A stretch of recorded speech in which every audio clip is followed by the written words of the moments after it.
후에 이스마엘의 후회에 대해서 말씀을 나누고 싶습니다. 여러분, 축구 보셨습니까? 축구 지금 월드컵 대회가 열리는 곳이 어디 있는지 보면 중동 지역에 이란, 사우디, 쿠웨이트 또 여러 나라들 가운데 카타르라는 곳입니다. 사우디 아라비아 옆에 혹처럼 붙어있는 나라입니다.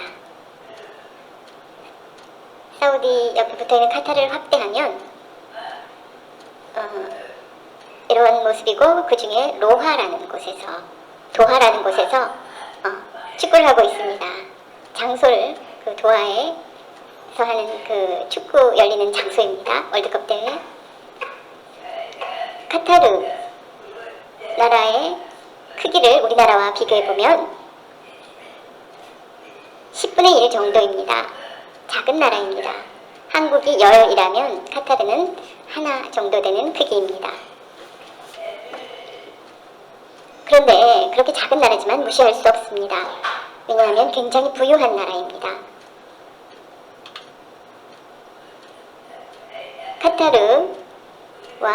카타르의 그 1인당 GDP를 보면 우리나라보다 훨씬 높습니다. 잘 사는 나라입니다. 한국이 3만 5천 불 정도면 7만 불 가까이 되는 그런 국민소득을 가지고 있습니다. 석유가 나는 산유국이기 때문입니다. 그래서 잘 사는 나라입니다. 여러분 엊그제 보셨죠? 축구. 우리나라가 포르투갈 수화로 이렇게 합니다. 포르투갈과 대결해서 한국이 질 거라는 생각을 했는데, 왜냐면 호날두도 있고 정말 프로 축구 선수들이 많이 있는 곳이 포르투갈입니다. 그런데 우리는 만약에 포르투갈이 대학생이나 우리는 중학생 정도라고 생각을 했는데, 열심히 수비를 하고 경기를 해서 2대1로 승리했습니다. 우리나라가. 그래서 어떻게 되었습니까?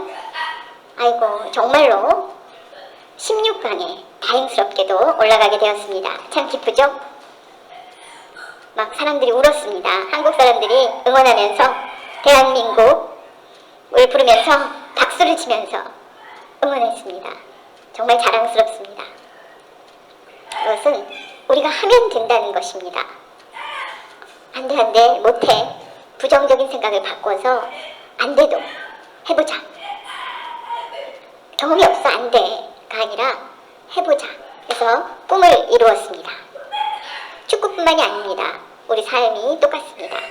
여러 가지 회사 일, 뭐 사람을 만나는 일, 뭐 가정 문제 모두 축구에서 이긴 것처럼 어떡하지 할 때 우리가 그것을 해보자 할 때 이길 수 있습니다. 기적을 만들 수 있습니다.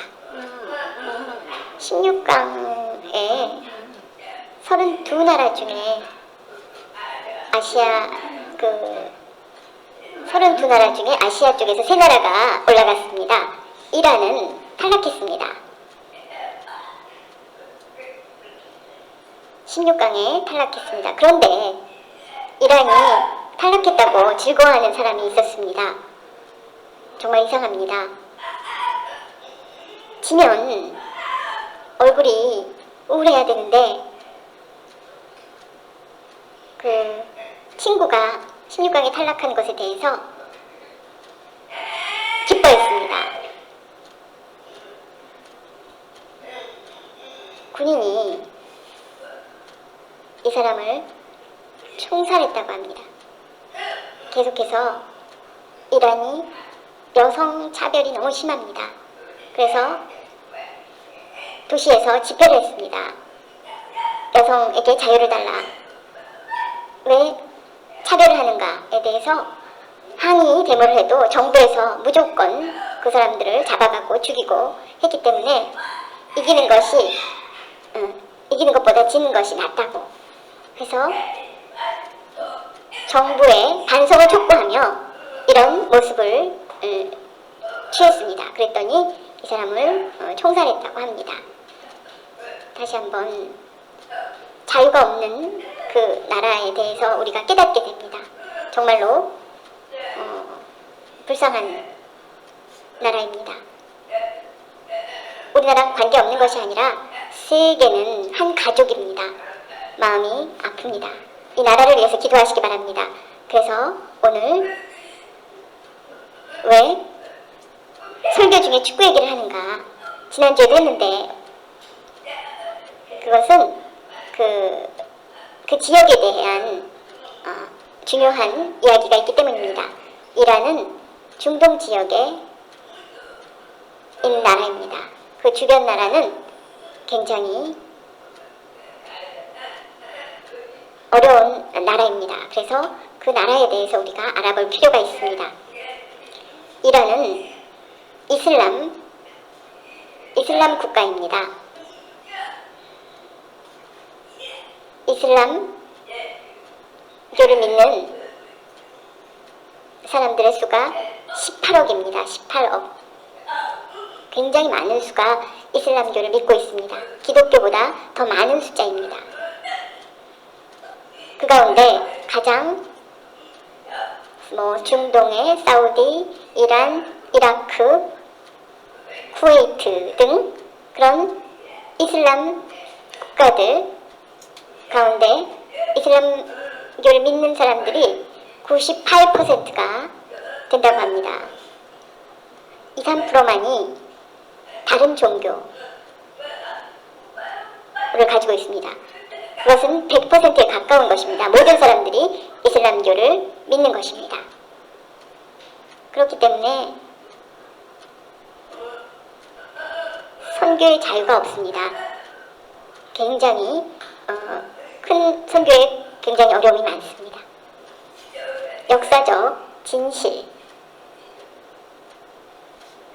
영어로 팩트, TV나 뉴스에 많이 사용하는 단어입니다. 팩트, 그건 진실이라는 것입니다. 거짓이 아니라 진실. 팩트는 제가 아까 읽은 이삭과 이스마엘의 아들 누구누구 있는지 후손에 대해서 우리가 아까 읽었습니다. 어떤 관계가 있는지 우리가 그 모습을 보고 그 이름들은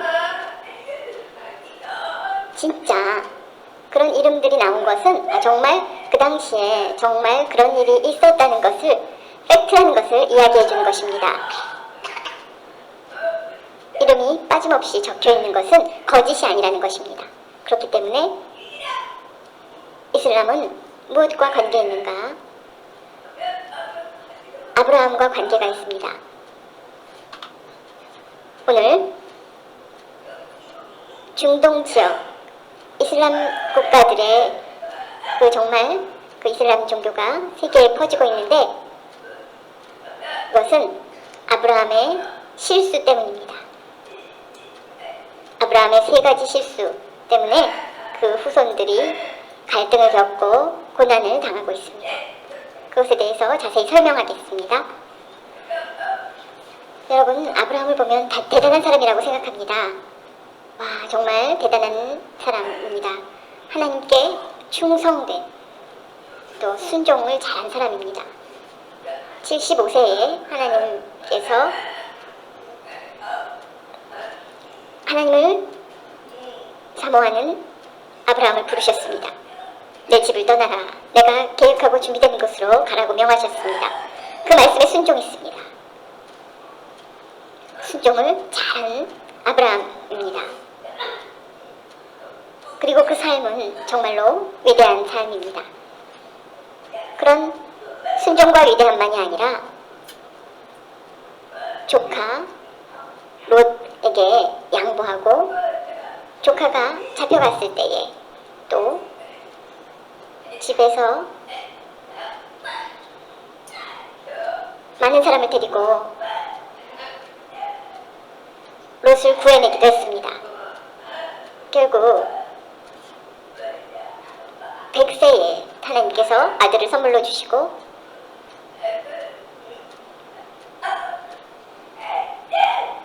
그 아들을 하나님께서 아들을 사랑하느냐 물으시면서 그 사랑한다는 아들을 하나님께 제물로 바치라고 하셨습니다. 다른 모든 이야기에는 순종할 수 있지만 그 사랑하는 아들을 바치라는 말에 충격을 받았습니다. 하나님께서 왜 그렇게 제물로 아들을 바치라고 하셨을까? 아브라함은 그 믿음대로 정말로 아들을 제물로 바치게 됩니다. 시간이 조금이라도 오차가 났다면 아마 이삭이 죽었을 것입니다. 그런데 최고의 순종으로 말미암아 아들을 구하고 아들을 살리고 하나님께 그 믿음을 보였습니다. 정말로 재산을 다 팔아서 교회에 드려라 그러면 아마 여러분 화내실 것입니다. 그처럼 그런 일들은, 순종하는 일들은 쉽지 않습니다. 그런데 아브라함은 그렇게 했습니다. 아브라함을 볼 때 하나님께서 정말 너와 나는 벗이라고 말씀해 주셨습니다. 정말로 놀라운 일입니다. 오직 한 사람 아브라함에게 하신 말씀입니다. 그러나 아브라함의 믿음은 대단하지만 실수도 있었습니다. 위대함과 연약함, 실수를 하는 연약함이 공존해 있었습니다. 그 위대함 가운데 인간이기 때문에 가지고 있는 연약함이 숨어있는 법입니다. 우리 남 목사님, 제가 뭐도 잘하고 뭐 글도 잘 쓰고 이렇게 얘기하지만 저도 똑같은 연약한 사람입니다. 부족하고 연약함에 대해서 알기 때문에 더 하나님을 의지할 수 있습니다. 부족함이 없다면, 모든 것을 잘한다면 교만해집니다. 내가 최고야. 하나님에 대한 의지함이 에서 멀어지게 됩니다. 굉장히 위험한 일입니다. 한번 보겠습니다. 아브라함은 순종해서 고향 갈대아 우르라는 곳, 굉장히 먼 곳에서, 우르라는 곳에서 하란이라는 곳까지 갔다가 다시 이스라엘로 왔는데, 그 거리가 서울서부터 부산보다 훨씬 더 먼, 굉장히 먼 거리를 이동했습니다. 버스나 기차가 있는 것이 아니라 KTX도 없습니다.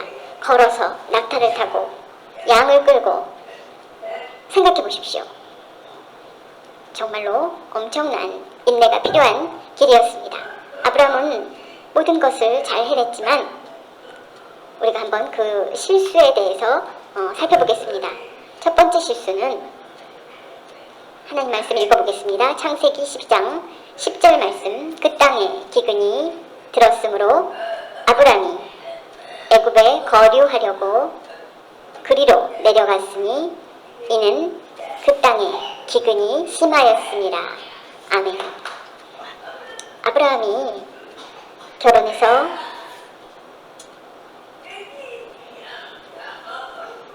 가족들뿐만 아니라 양들과 함께 지내는데 기근이 들어서 양들을 먹일 것이 없었습니다. 물도 부족하고 먹을 것도 없고, 그래서 어떻게 해야 할까 찾다가 소문을 들으니 애굽에는 물이 풍성하고 기근이 없다고 하니 애굽으로 가자. 그래서 아마 가족들과 상의하고 애굽으로 내려간 것 같습니다. 그것이 실수입니다. 왜 실수냐면 기근이 들면 정말로 어렵고 힘듭니다. 그러면 하나님께 우리가 너무 배고픕니다. 어떻게 해야 합니까? 기도를 해야 하는데 기도하지 아니하고 애굽으로 내려간 것이 실수입니다. 우리도 똑같습니다. 어려움을 만나면 하나님께 기도해야지 이렇게 생각하지 않고 걱정하고 형에게 아니면 친구에게 나 어떡하지? 그러면 그것을 방법을 가르쳐 주는 것은 뭐 어떻게 해결할 수는 있겠지만 정말 힘들 때 우리에게 그것을 지혜를 가르쳐 주실 분은 오직 하나님이십니다. 아브라함이 이집트에 가서 잠시 동안 그곳에 있을 때 또 실수를 하게 됩니다. 아브라함은 아버지 데라에게 아들이 셋이 있었습니다. 장남은 아브라함, 둘째는 나홀, 셋째는 하란이었습니다. 그리고 하란의 아들은 롯입니다. 그래서 아버지가 일찍 죽어서 롯을 아브라함에게 맡겼습니다. 아브라함의 가족들을 보면 신기한 것이 있습니다. 이해하기 어려운 것이 있습니다. 아브라함 창세기 20장 12절에 그는 정말로 나의 이복 배가 다른 누이로서 내 아내가 되었음이니라. 아멘. 이 의미는 아브라함은 애굽에 가서 도착하기 전에 아내에게 우리 둘이 미리 계획을 세워야 되는데 애굽에 가면 위험하니까 혹시 누가 어떤 관계냐고 물어보면 부부라고 이야기하지 마. 부부라고 이야기하지 말고 누이라고 얘기해. 동생이라고 얘기하라고 했습니다. 보통 사람은 괜찮지만 왕이나 높은 사람들이 당신의 얼굴이 예쁘기 때문에 부부라고 하면 나를 죽이고 당신을 빼앗아 갈지도 몰라 라고 걱정했습니다. 아내를 누이 동생이라고 이야기하기로 하고 그러면 아마 데려가지 않을 것이라고 생각했습니다. 그런데 정말로 그런 일이 생겼습니다. 내 동생입니다 라고 저는 오빠고 동생입니다 라고 했을 때 왕이 아유 다행이다. 누이 동생이라면 오빠에게 내가 선물을 많이 줄 테니까 동생을 달라고 한 것입니다. 그래서 문제가 생기게 된 것입니다. 아브라함의 거짓말 때문에 부인이 왕에게 끌려가게 된 것입니다. 그래서 이상한 점은 그때 나이가 약 젊지 않았습니다. 70대였습니다.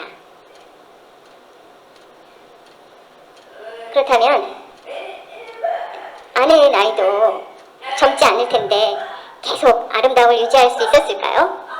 그런데도 왕이 보고 반할 정도였습니다.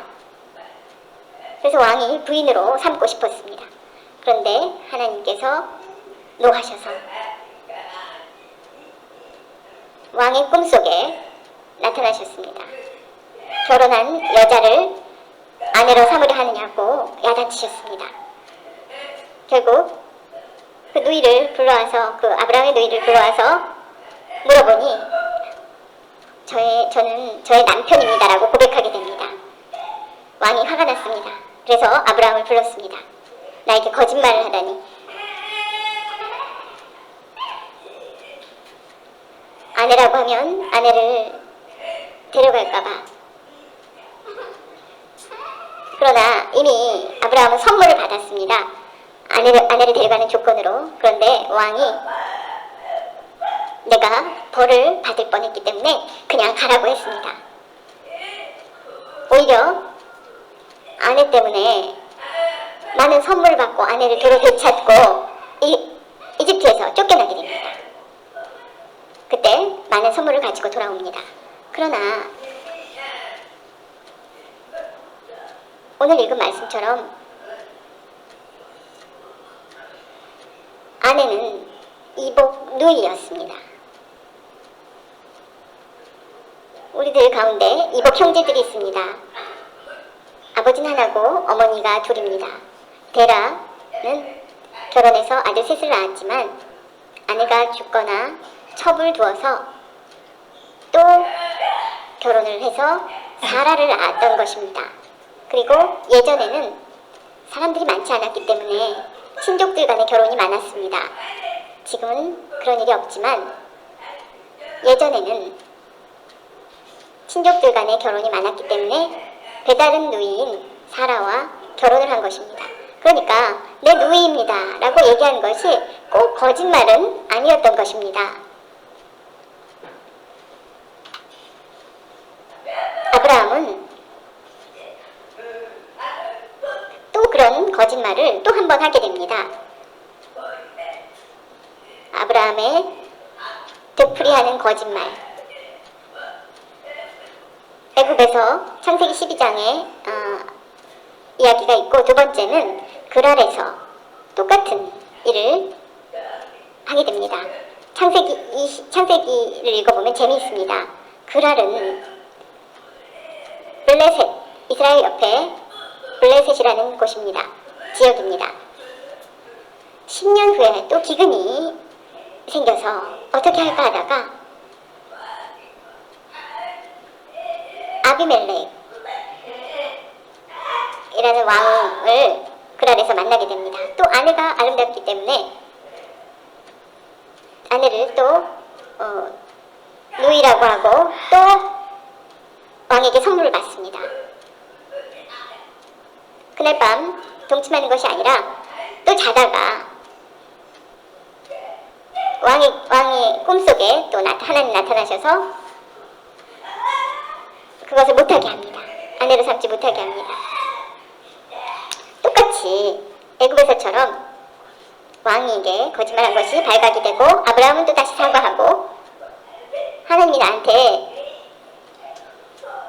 내 아내를 범하지 말라고 야단치셨다. 내 대를 끊게 하셨다고. 대신 기도를 했습니다.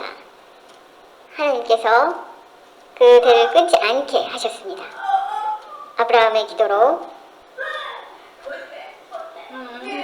정말 아브라함은 2번씩이나 거짓말을 반복했습니다.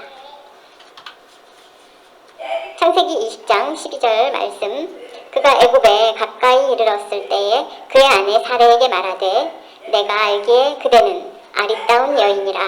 아멘. 사라는 아름다운 여인이었습니다. 그런데 아기를 낳지 못했습니다.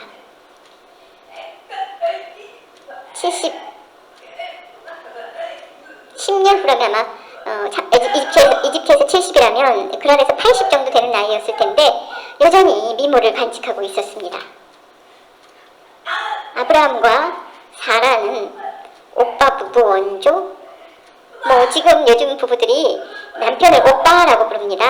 아마 그런 사람들에게 원조가 되지 않을까 싶습니다. 그러면 사람들이 부부 사이에 오빠와 동생인가? 이렇게 오해할 수도 있습니다.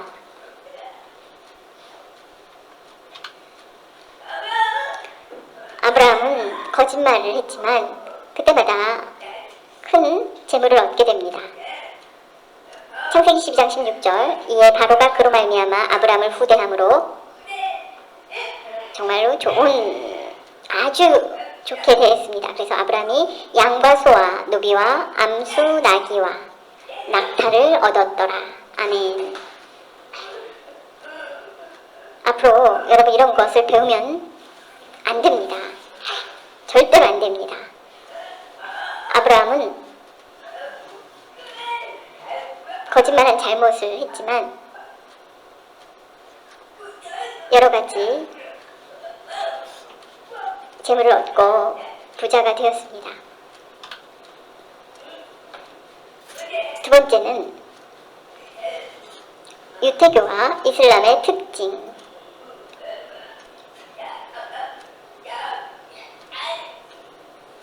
이삭과 그 자손들 통해서 이삭과 야곱 그 자손들 통해서 예수님이 태어납니다. 이슬람은 아브라함의 첩과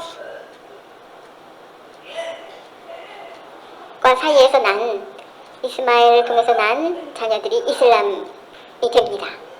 그래서 두 후예들은 계속 갈등을 빚고 있습니다. 아브라함에게 두 아들이 있습니다. 이삭은 사라와의 사이에서 낳은 아들입니다. 그리고 이스마엘은 하갈과의 사이에서 난 아들입니다. 이 후손은 아랍인이 됩니다. 하갈은 어디에서 왔느냐면 아까 이집트의 왕이 선물로 노비를 선물로 받았는데 그 안에서 특별히 아내의 종으로 삼았던 몸종으로 삼았던 여인입니다. 결국 아브라함이 이삭을 낳기 전 아기를 낳지 못할 때에 하나님께서는 자식을 낳아 하늘의 별처럼 많은 자손을 주겠다고 했지만 아이가 없었습니다. 결국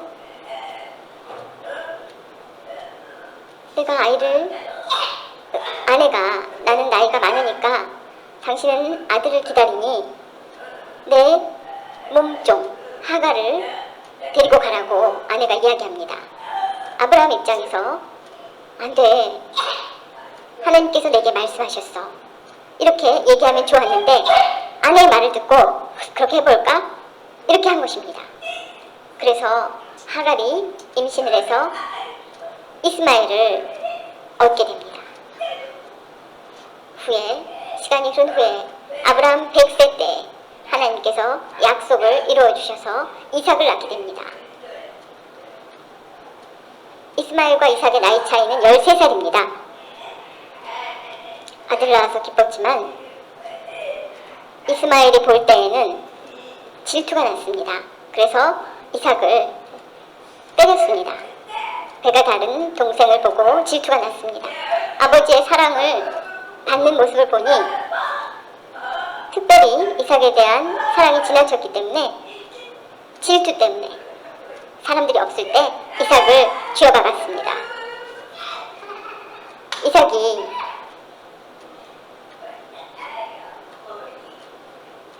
오는 것을 보고 사라가 결국은 그 엄마와 아들을 내쫓게 됩니다.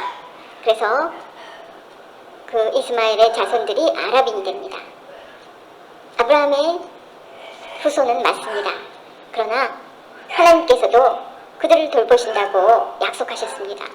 하나님의 사랑은 언젠가 하나님께로 돌아오기를 기다리시는 것입니다. 여러분, 그 마음을 이해하시기 바랍니다. 이슬람은 이스마엘의 후예로 시작되었습니다. 자세히 살펴보면 이슬람이 숭배하는 것은 하나님이라고 이야기하지만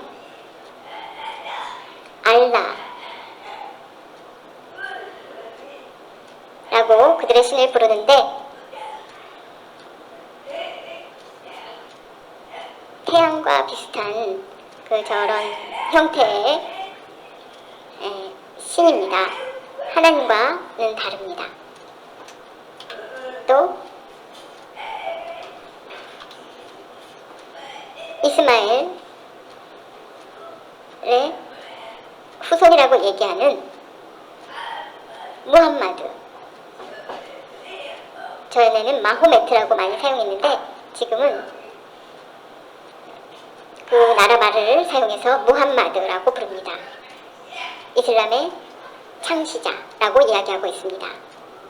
어떻게 이슬람교를 시작하게 되었는가 이야기하다 보면 시간이 길어지지만 간단히 말하면 젊었을 때 장사에 대한 꿈이 있었습니다. 그런데 부자인 과부 여인을 만났습니다. 그래서 살다가 헤어졌습니다. 40대에 헤어져서 방황하다가 동굴 속에 들어가서 있을 때 가브리엘 천사가 나타나서 계시를 주어서 앞으로 내가 너를 도와주겠다. 그래서 그때부터 이슬람교가 탄생되었다고 이야기합니다. 가브리엘을 만났다고 이야기하는데 성경에는 그런 이야기가 없습니다. 또 이슬람교의 경전은 하나님 성경이 아닙니다. 꾸란, 전에는 코란이라고 불렀는데 지금은 꾸란이라고 사용하고 있습니다. 성경이 아닌 꾸란을 가지고 있습니다. 그 안의 내용을 따르고 있습니다. 그것을 읽어보면 어색한 점이 많이 있습니다. 또 이슬람 교도들은 시간을 정해서 하루에 아침, 동트기 전, 점심, 저녁, 해진 후 5번 저런 모습으로 기도를 합니다. 하루에 꼭 5번씩 절하고 기도합니다. 이슬람교의 기도 시간입니다. 여러분 하루에 몇 번 기도하십니까? 이 사람들은 하루에 5번씩 시간을 정해서 꼭 기도합니다. 아주 철저하게 지킵니다. 그냥 기도하는 것이 아니라 방향이 정해져 있습니다. 아무 곳이나 엎드리는 것이 아닙니다. 사우디에 메카가 있습니다. 메카라는 곳을 향해서 잘못된 방향으로 기도를 하면 벌을 받습니다. 그 메카를 향해서 기도를 합니다. 여행을 할 때도 저 나침반을 가지고 다닙니다. 여행을 가서도 시간이 되면 나침반을 보고 그것을 향해서 기도를 합니다. 다 가지고 다닙니다. 다른 곳을 향해서 기도하지 않으면 벌을 받는다고 생각합니다. 무슬림은 이슬람교를 믿는 사람들을 부를 때 무슬림이라고 합니다. 이슬람은 종교의 이름이고 이슬람을 믿는 사람들을 무슬림이라고 부릅니다. 무슬림이 화장실에 갔을 때 어떻게 합니까? 시간이나 그 방향을 절하는 방향으로 볼일을 보면 안 됩니다. 벌을 받습니다. 방향을 옆쪽은 괜찮지만 앞이나 뒤나 그 메카를 향하면 곤란합니다. 정말 에피소드입니다. 이슬람의 특징은 여자들에게 히잡을 쓰게 합니다. 남자를 유혹하지 말라고 저렇게 쓰게 합니다. 그렇기 때문에 여자들은 아무리 더워도 저렇게 쓰고 다녀야 합니다. 이란에서 여자들이 이것을 벗게 해달라고 데모를 했습니다. 잡아서 죽였습니다. 자연히 친구들이 다 분노해서 데모를 했습니다. 지금까지 1000명 정도를 죽였습니다. 정부에서 계속 여자들에게 히잡을 쓰게 하기 위해서 1000명 정도를 죽였습니다.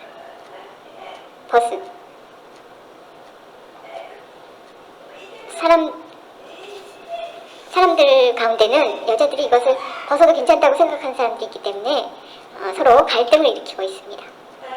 지금도 이란의 반정부 시위는 계속되고 있습니다.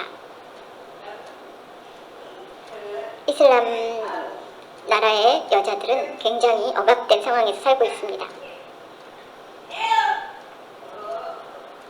정말로 북한과 비슷합니다. 또 먹는 것도 아무거나 먹지 않습니다. 돼지고기를 먹으면 죄를 짓는 것입니다. 야채도 여러가지 깨끗한 것, 후무스 이런 것을 깨끗하게 재배하는 것을 먹습니다. 이런 것을 할랄 음식, 이슬람법을 어기지 않고 재배한 것으로 만든 음식을 먹게 됩니다. 곳곳에 우리나라에도 이슬람교인들이 있기 때문에 할랄 음식점들이 생겼습니다. 그래서 그런 곳에 가서 식사를 하고 갑니다. 이슬람교인들은 일부 다처제입니다. 남편은 하나고 아내가 여럿입니다. 정말로 여성들의 인권이 없는 나라입니다. 성경 가운데 있는 어떤 조항을 끄집어내서 그것을 일부 다처제를 자기네들의 종교 안에 두었습니다. 정말로 불쌍한 사람들입니다. 또 전에 IS가 일으킨 테러들이 이슬람 사람들의 그 현실입니다. 정말 피도 눈물도 없습니다. 이것을 보고 좋아하는 사람들이 있습니다. 눈에는 눈, 이에는 이라고 생각합니다. 이렇게 테러를 일으켜서 죽으면 천국에 가서 아름다운 여자들을 얻게 된다고 얘기를 합니다. 그래서 희생도 괜찮다고 생각합니다. 많은 테러를 일으키고 많은 사람들이 죽어갑니다. 이슬람을 믿는 사람들 가운데는 이런 혼란을 좋아하는 사람들이 있는 것 같습니다. 전에 여러분들이 보신 적이 있을 것입니다. 이슬람을 피해서 도망갔던 이 여성이 벌로 코를 절단당했습니다. 그래서 서방 세계에서 데리고 와서 코를 수술했습니다. 정말로 뭐 감옥에만 가두는 것이 아니라 도둑질하면 손을 자르고 모세의 율법대로 발이 죄를 범하면 발을 자릅니다. 사람의 생명과 인권은 없습니다. 법대로 행하고 있습니다. 또한 여성에게도 할례를 행합니다. 남자가 태어나면 8일째 되는 날 할례를 합니다. 그런데 여자들에게도 할례를 행합니다. 어린 아이들을 데려다가 할례를 행합니다. 마취를 하지 않고 할례를 행합니다. 정말로 심합니다. 하루에도 8,000명씩 계속되고 있습니다. 부모들이 그것을 시행하고 있습니다. 순결의식이라고 생각합니다. 이슬람을 정리해보면, 우리 기독교와 비교해보면 코란과 성경은 다릅니다. 또 이슬람은 당일신이고 하나님하고 다릅니다. 기독교는 삼위일체 하나님입니다. 예수님과 성령님과 삼위일체에 대해서 인정하지 않습니다. 예수님을 선지자로 생각하고 우리는 하나님의 아들, 삼위일체 가운데 하나라고 생각합니다. 이슬람은 행위로 구원을 받는다고 생각하고 할례라든가 여러가지 율법을 지킴으로 구원을 받는다고 합니다. 우리는 그렇지 않습니다. 기독교는 은혜로 구원받습니다. 이슬람은 은혜, 기독교는 사랑의 종교입니다.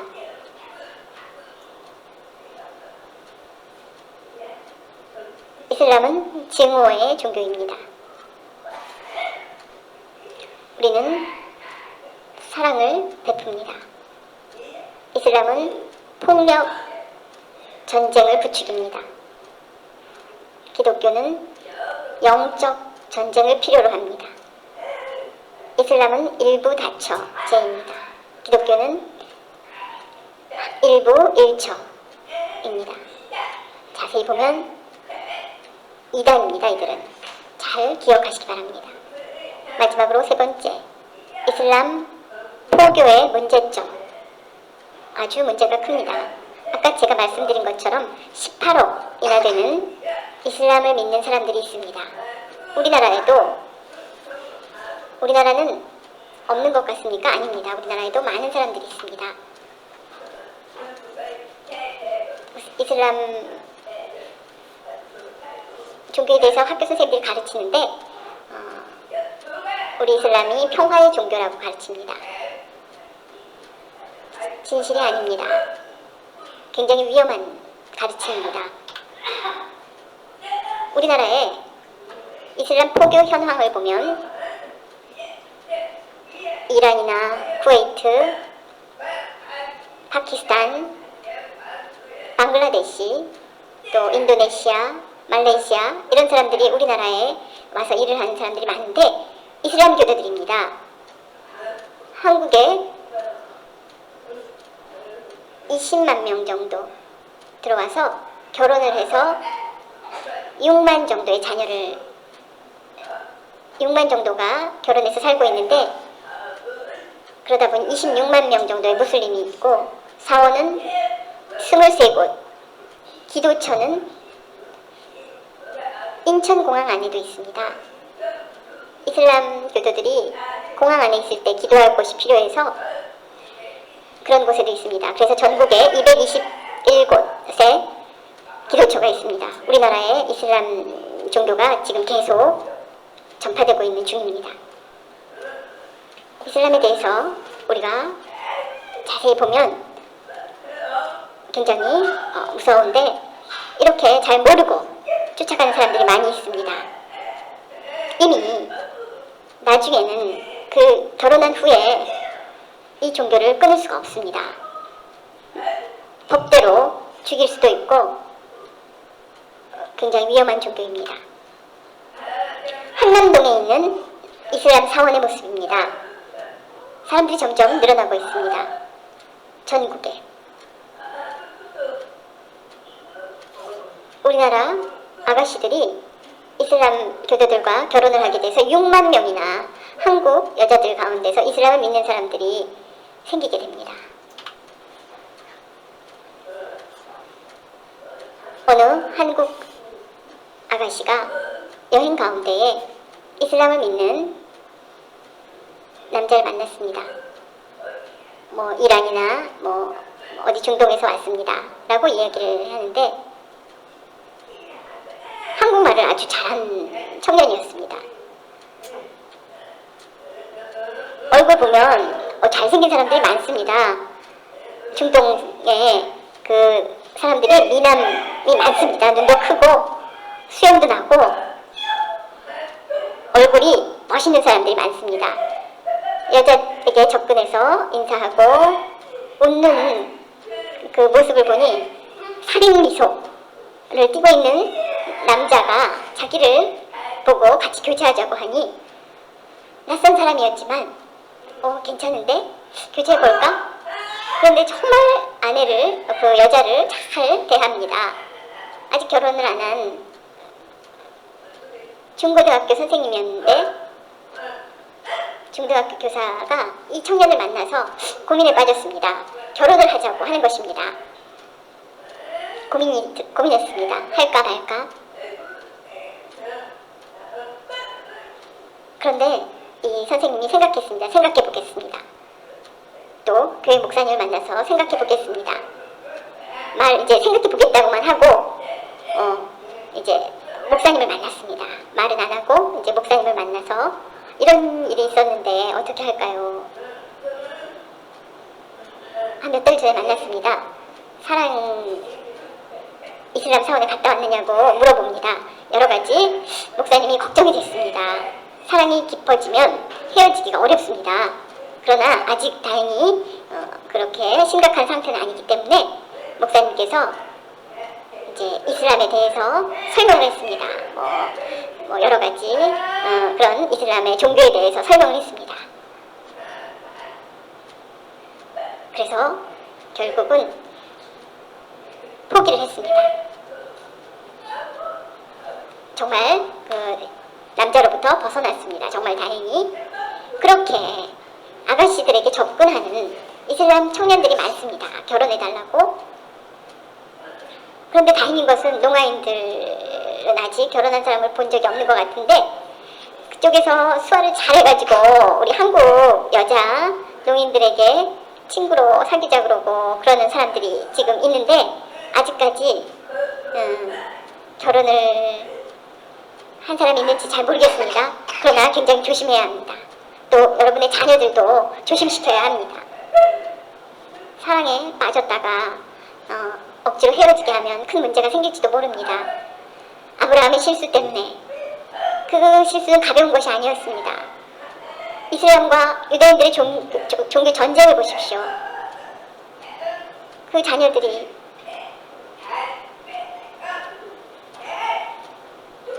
이복 형제들 사이에 잘 지내는 경우도 있겠지만 갈등이 많습니다. 그렇기 때문에 정말로 이복 형제들 간에 정말 큰 갈등이 이런 결과를 낳았습니다. 그 후예들 사이에 이런 엄청난 결과를 낳았습니다.